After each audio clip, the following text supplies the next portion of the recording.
Hello mga kapagsibol, gagawa na lang po ko ng isahang vlog para po sa Pagsibol Village ng Naik Cavite, Pagsibol Village ng Katmon, Santa Maria, Bulacan, and yung Pagsibol Village ng Teresa Rizal. Para pareho naman po yan soon to launch, coming soon na yan ngayong taon, 2023. Pwede naman na pong mag-letter of intent or yung LOI letter para po mauna tayo sa line-up.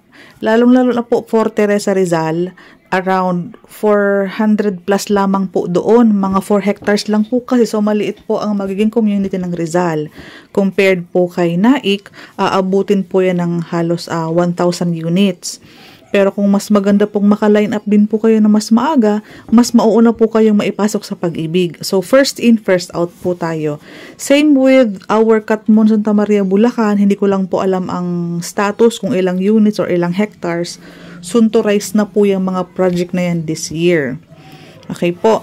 Ang target turnover po ni Naik, Pagsibol Village, Naik, Cavite po, latter part this year, around December, January, ang target turnover or loan approval or loan takeout po ang tawag. Same with Pagsibol Village, Teresa Rizal. So, naglaland development na po. Uunahin po ang mga kalasada, then construction selling po tayo kasi walang down payment. Mauuna po ang construction bago ang filing. Para pag smooth na ang lahat ng proseso, filing na lang, gawa na ang bahay, turnover. Ganyan po kasi ang ginawa namin for our Pagsibol South dito po sa Cavite. Di ba po, nag-construct bago nagbenta, and then, kasi wala pong down payment, so wala pong aantayin si developer na full payment ng down payment. Kasi nga po, wala naman po kayong babayaran habang nag-aantay. Ang iba kasing project natin, kailangan mong magbayad muna ng equity term, down payment term, mga 12 months. Bago nila yan i-start yung construction. Kasi nga po, maluluma naman yung bahay kung gagawin right away. But for our Pagsibol projects, different locations lang po, Cavite, new phase po yan. Katmon, Santa Maria, Bulacan is new phase kasi naubos na po halos ang ating Katmon 2, yung sa may highway din. And soon to rise itong si Teresa Rizal para pareho po ang ating mechanics. Construct, selling, process, turnover this year. Latter part of this year po yan. May timeline po tayong sinusunod. So, pag sinabi pong mga soon to launch, for announcement purposes only pa lang po ang mga pinapakita natin. Pero soon to launch po, may mga willing na pong mag-letter of intent. Ibig sabihin po, willing na po si buyer mag-early line up. Dahil alam naman natin na kapag walang down payment, walang reservation, walang equity, ito yung chance ng mga kababayan natin na magkaroon ng bahay ngayong taon nang hindi nagbibitaw ng malaking halaga for our down payment or ang ating equity.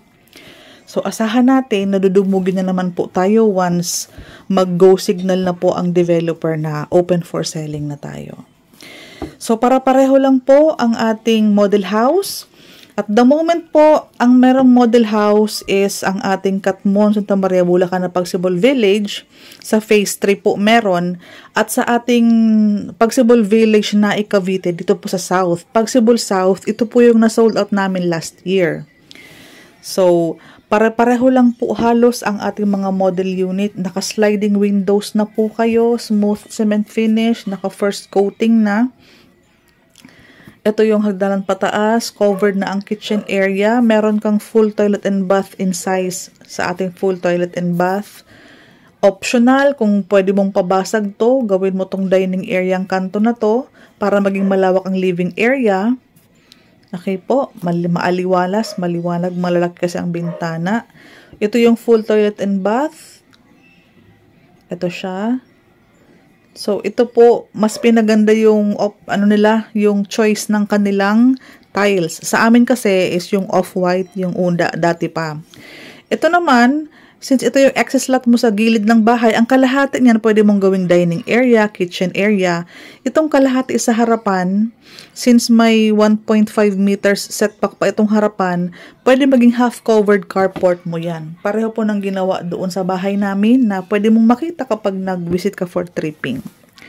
So, daily tripping and reservation kami For Naik, meron tayong office sa Naik, tabi lang ng bahay namin. So, akyatin muna natin.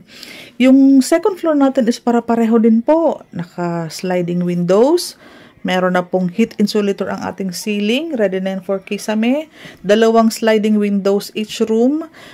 Ito pa din po, itong nakakapagbigay ng liwanag sa maghapon, yung malaking yan. Ito po, may bintana, may butas na din for our aircon.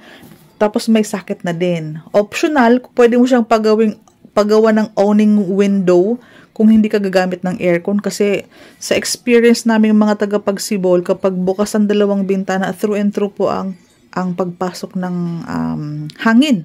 Magpalagay ka na lang po ng screen sa ating mga windows. Okay po. So may office kami. Sa tabi lang ng bahay namin, ang aming office. So, daily tripping and reservation. So, sabihin mo lang kung Rizal. Kasi, iba-iba po ang qualification ng ating salary. Medyo a bit mataas po ang salary required sa Teresa. Given yan dahil, alam mo na po, ang inflation ng mga construction materials and all. And New Year's 2023, iba ang rate ng mga real estate project. Normal po yan. Mas mura yung last year. Medyo tumaas talaga po ang presyo ngayong taon. So, habang may mga introductory price pa po, yung mga soon to launch natin, yung mga paparating na yan, may mga, introductory price. Ang madalas na nagpa-price increase, syempre, yung mga bandang gate na, bandang dulo, may mga bandang bungad, yan po. Sa mga nais mag-inquire, since iba-iba ang presyo niyan, directly message me sa aking Facebook account na nilalagay ko sa description box sa baba. Kung sabihin mo lang po, Ma'am Cindy, Pagsibol Village Naik or Pagsibol Village Bulacan ang preferred ninyo or Pagsibol Village Teresa Rizal. Kasi iba-iba po ang ipapadala ko sa inyong details. Ayan po.